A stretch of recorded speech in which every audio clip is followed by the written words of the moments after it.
Hello everyone and welcome back to another episode of The Chirp, a podcast by Pigeon Loans where we interview amazing guests and hear their stories about relationships being affected by money and by loans. I am your host Cameron and I'm very excited to bring you this episode here today. During my online travels on LinkedIn, I stumbled upon a sales trainer a couple of years ago by the name of Benjamin Dennehy. And a few things struck me straight away that made him memorable, and I don't think these memorable things were by accident. Firstly, his no-nonsense approach to selling, saying things like over 85% of people in sales don't want to be there.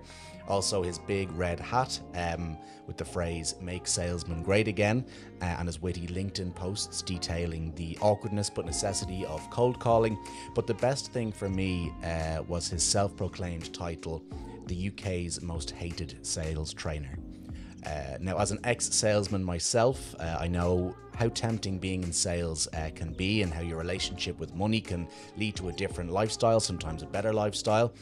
For me, I always had the money coming in when I was working in sales, but I was still always asking for loans from friends and family because my salary wasn't the issue, it was my money management. So I wanted to invite Benjamin on the show to hear his story and hear about his relationship with money himself, and did loans play a part in his early relationships also, before his success as the UK's most hated sales trainer.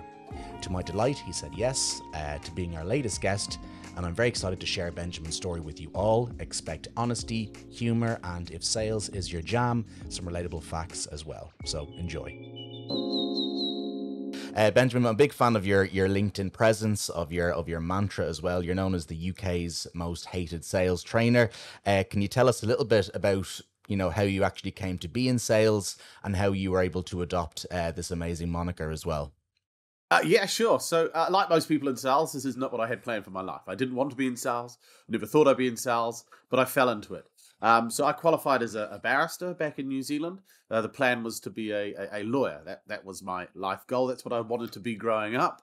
But I decided before I settled down, I'd go traveling. So I came to England, ended up working in pubs and bars. This is at the beginning of the century. So this is like December 99. So this is going a long time, Yeah. right? Back then, everyone in pubs in England was a Kiwi, an Aussie, or a South African. We ran the liquor industry pretty much. So I did that for many years, had a lot of fun, then finally went home, thought this is it, time to grow up, time to be a lawyer.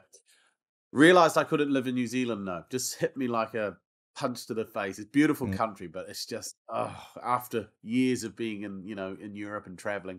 So I came back to England and I had to get a job. And what do you do if you've got a law degree but no other skills? And a law degree is kind of useless. There's literally nothing you can do. So you can communicate pretty well. You can string sentences together and you don't dribble. So you are now qualified to enter the world of sales. And so I did. So my first sales job was in recruitment. I worked for a big recruitment company in London.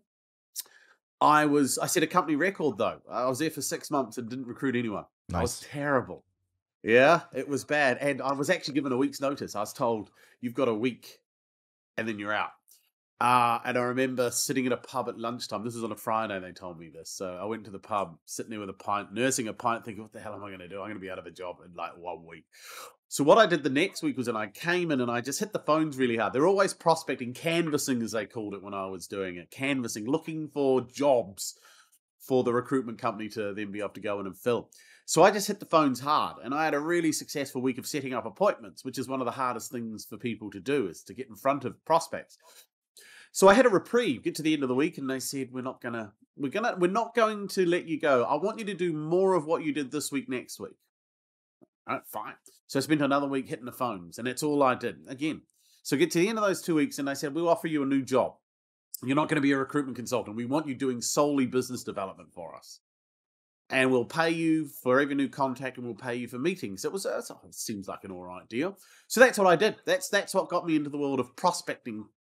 Yeah, and after about a month of doing that, I got poached. Couldn't believe it, right? Some company that specialized in setting appointments for advertising agencies had heard about me from a former recruiter that had started working and said, you got to hire this guy. He's really good on the phones. So that took me straight then into the total world of business development. And I was doing it for advertising agencies, primarily based in London, setting up appointments, and they'd go on it.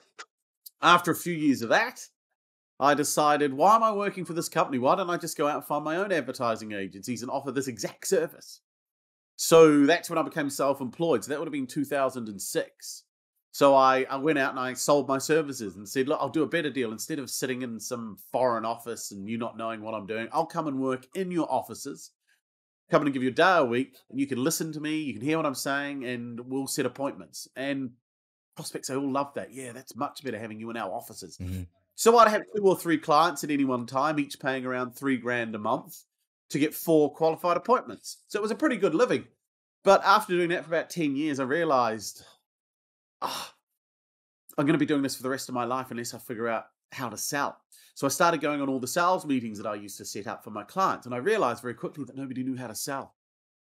It just hit me. I'd never really thought of it before. So I started on a journey. Um, and I met some great people along the way. A guy called Marcus Kalki gave me a lot of advice and guidance, and I learned a lot from him. And then I just went out and I got good. I read a lot of books, studied psychiatry, and just started doing the stuff that people said would make you good at selling. So rather than just reading every book like every salesman does and doing nothing, I decided to get good at the stuff that said you should get good at. And it's got good. And being a capitalist, I've repackaged it, rebranded it, and I sell it. Yeah, brilliant. And I'm kind of very interested in you, as a salesman, not as much as a sales trainer as well, Yeah. and kind of how you manage your business of being a sales trainer. I saw an interesting comment on your LinkedIn a while back. I think you were talking about sales targets, and you said you'd already hit your yearly target already, and you were kind of Yes. taking some time to focus on other things aside from sales. Mm, Firstly, what a wonderful place to be in. But mm. you know, can you take me back to a time maybe where things maybe weren't going as swimmingly in your sales career, your Oh, sales trainer career, and what you did to survive financially as well? very easy. I mean, you go back, it feels like a long time ago now, but it wasn't really a long time ago. So you go back to around 2016 time. Um, I was broke.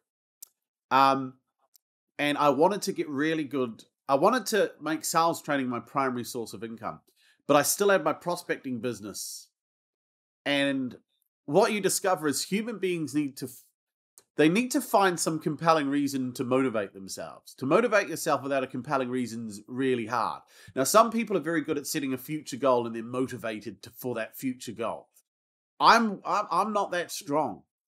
I need something that motivates me in the present. So most people set a goal for pleasure, but I'm going to move away from pain a lot faster. So I realized that the only way I could motivate myself to really pull my finger out and get good at this sales training lot was I had to get rid of all my clients and literally try and make money only selling in what I Mm, do. Uh, and that was scary because I'd started that in 2014, that actual thought process. It was about 2015 that I decided to do it. And I had a baby that was just over a year old, my daughter. We were living, in rented accommodation. mhm. And I said to my wife, she goes, well, how are we going to survive? I said, well, look, the world's awash with credit, right? So banks were chucking credit cards left, right, and center back then. So I said, we're going to live on credit cards till I make it. He goes, okay, and what's the worst that can happen? I said, the worst that can happen is I go bankrupt. I said, that's literally the worst that can happen, is right. And I said, right now we don't have anything really to lose.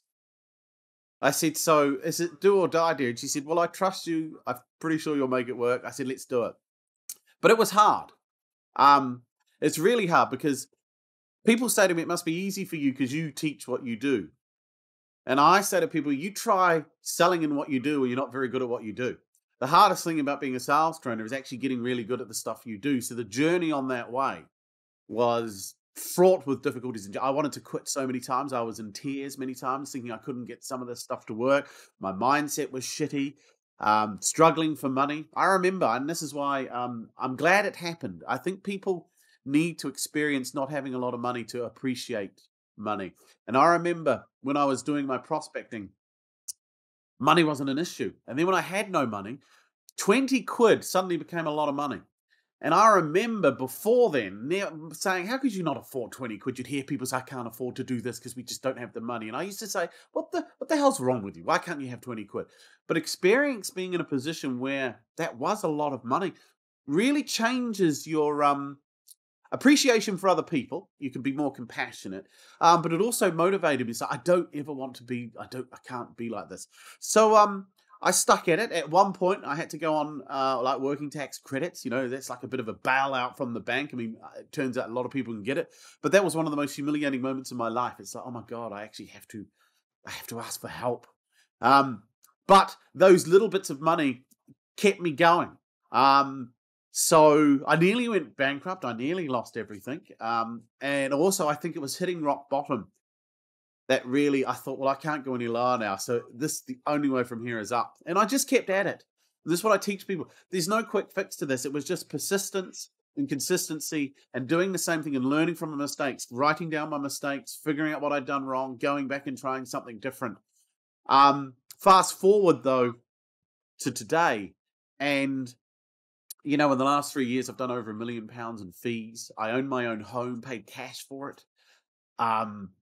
As you say, I hit my sales target 6 months into the year, and all I've done is got really good at the things that I was really struggling at when I first started.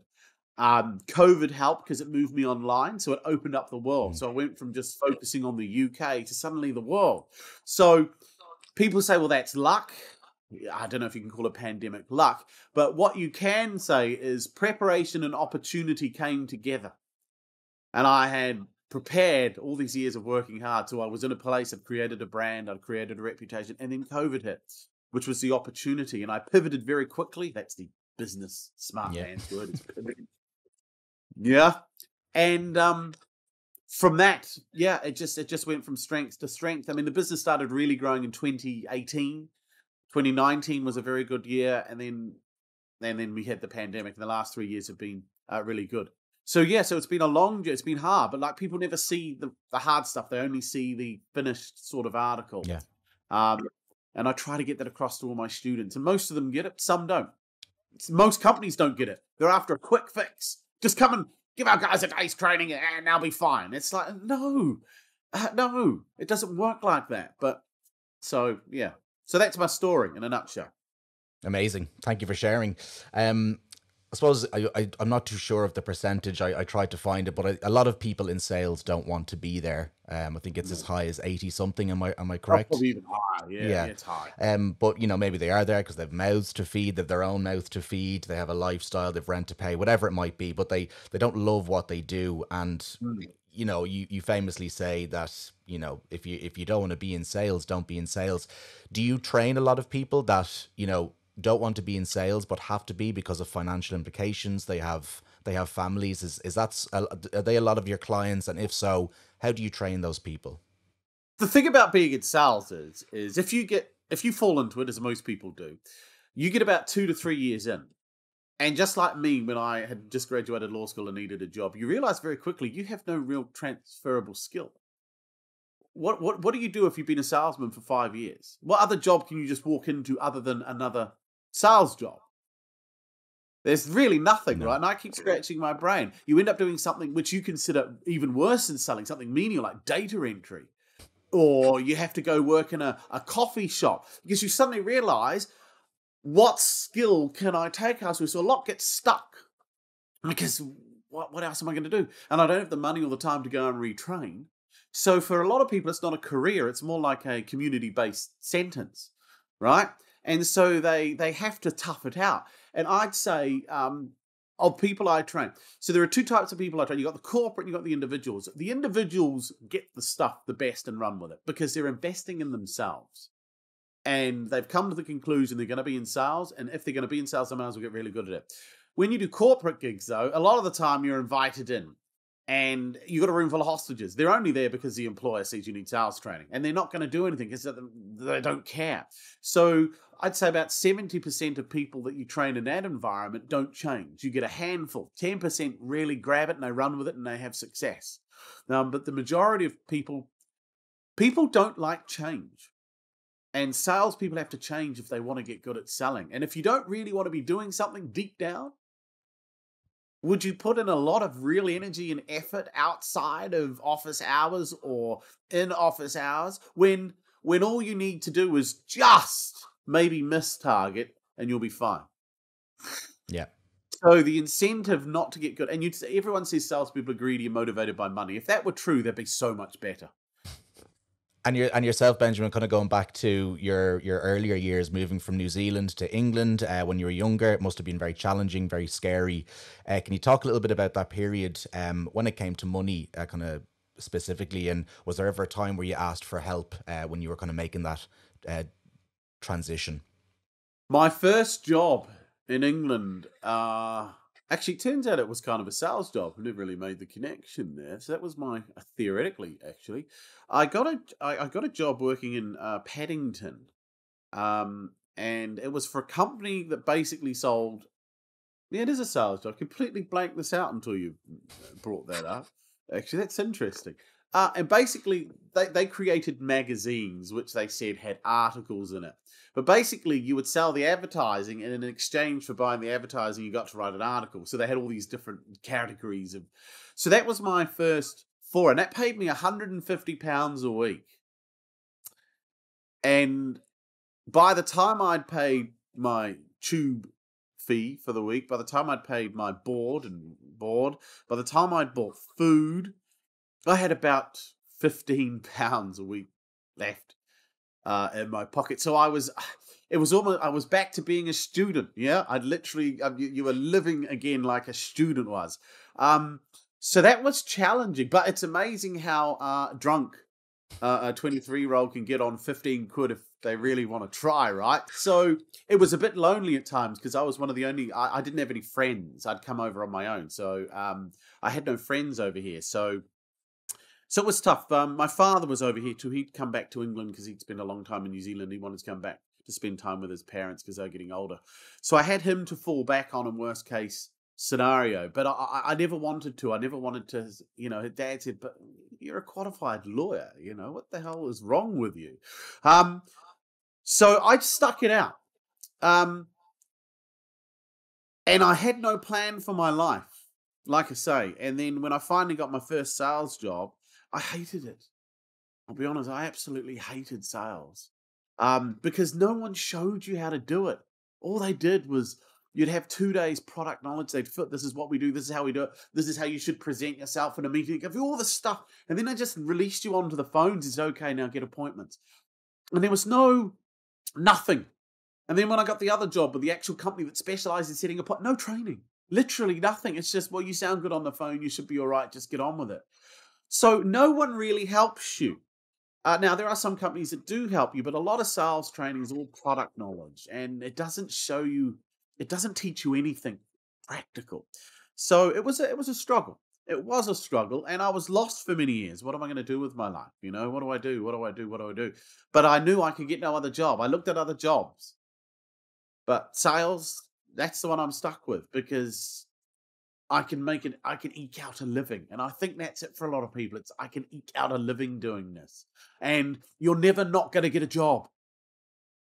Yeah, it's very hard not to have a sales job.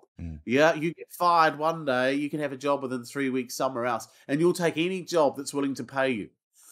Absolutely. Yeah, because then it takes them at least 3 to 6 months to figure out your crap anyway, right? And then in that 3 to 6 months, you're looking for a better sales job anyway. So that's what you do. So I know what it's like for the average salesman because I don't consider myself brilliant, but I know I'm much better than most people. But there are people that are better than me. But yeah, I've fundamentally changed. It's been an amazing journey. It's taken a long time too. I mean, it's 2006 to 2022. Yeah, that's what year we're in. So I don't know what that is, but that's a while. That's 16 years doing this. And I've only really made my money in the last 4. Brilliant. I'd love to pick your brain as well, kind of in terms of behavior and psychology. I heard you talk about why salespeople suffer sometimes because of how they are programmed as children. Not to talk to strangers, not to interrupt people. Fascinating stuff. Do you think any of that early molding also contributes to us being hesitant about talking about money in general or asking for help with money? I know obviously you're in sales, so it's different to asking for a loan, but in terms of behavior, as kids, is there something there in terms of why we're hesitant to discuss money or lend money? Yeah, well, growing up, you got messages about money from your parents.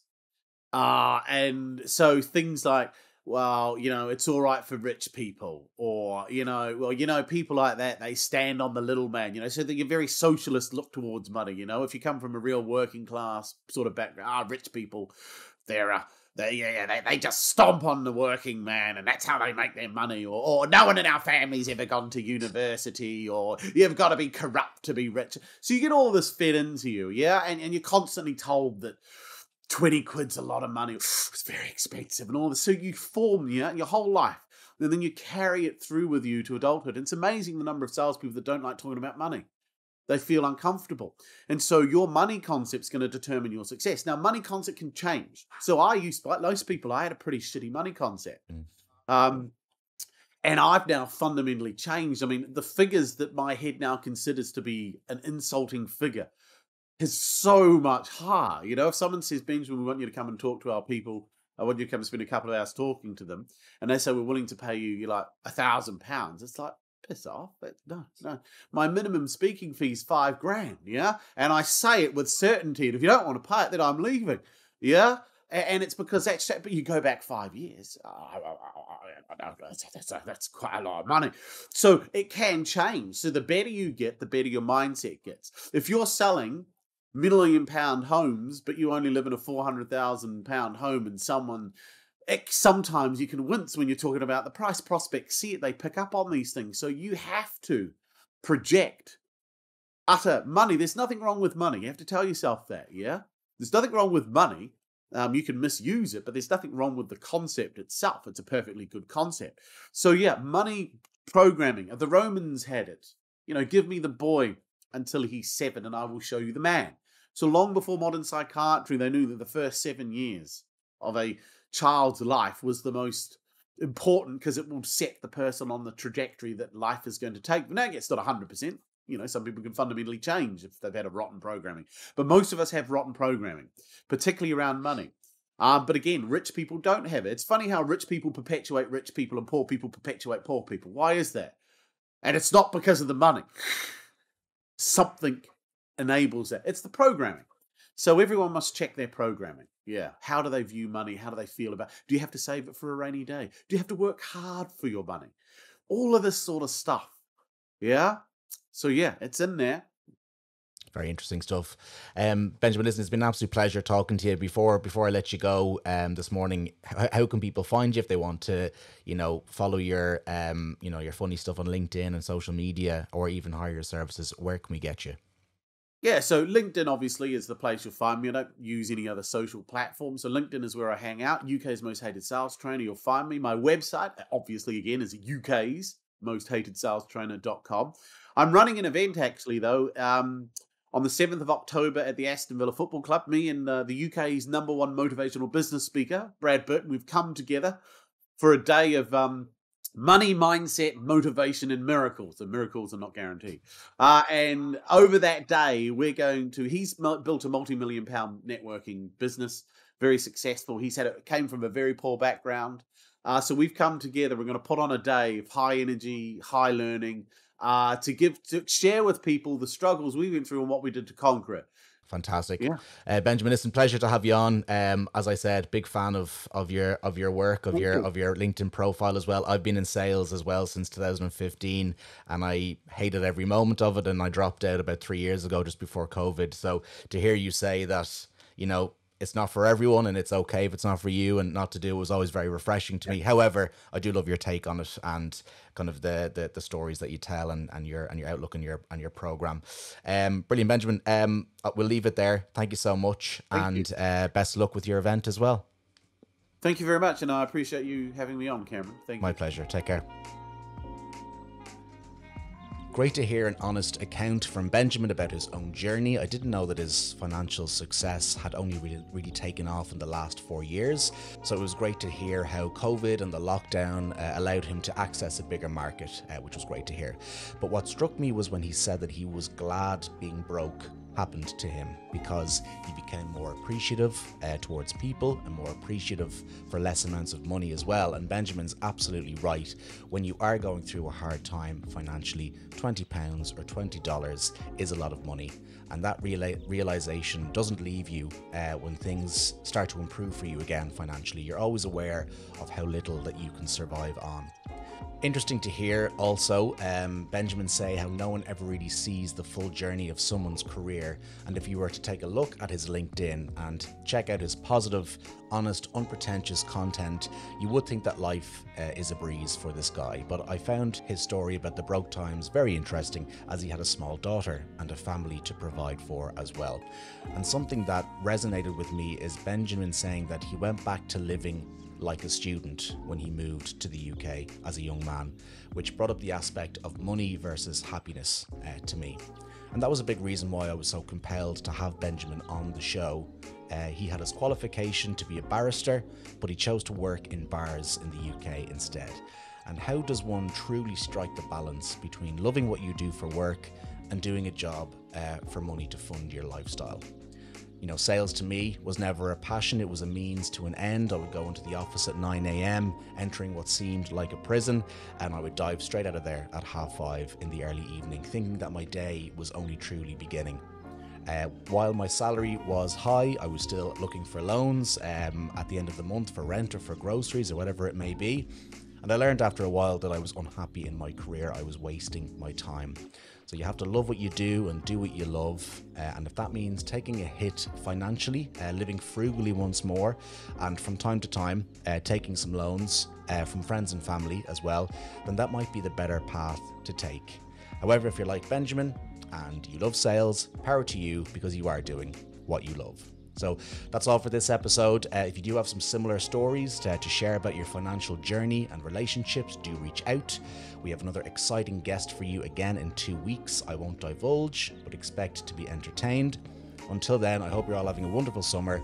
Stay safe, stay genuine, and I can't wait to touch base with you all again in mid-July. Take care.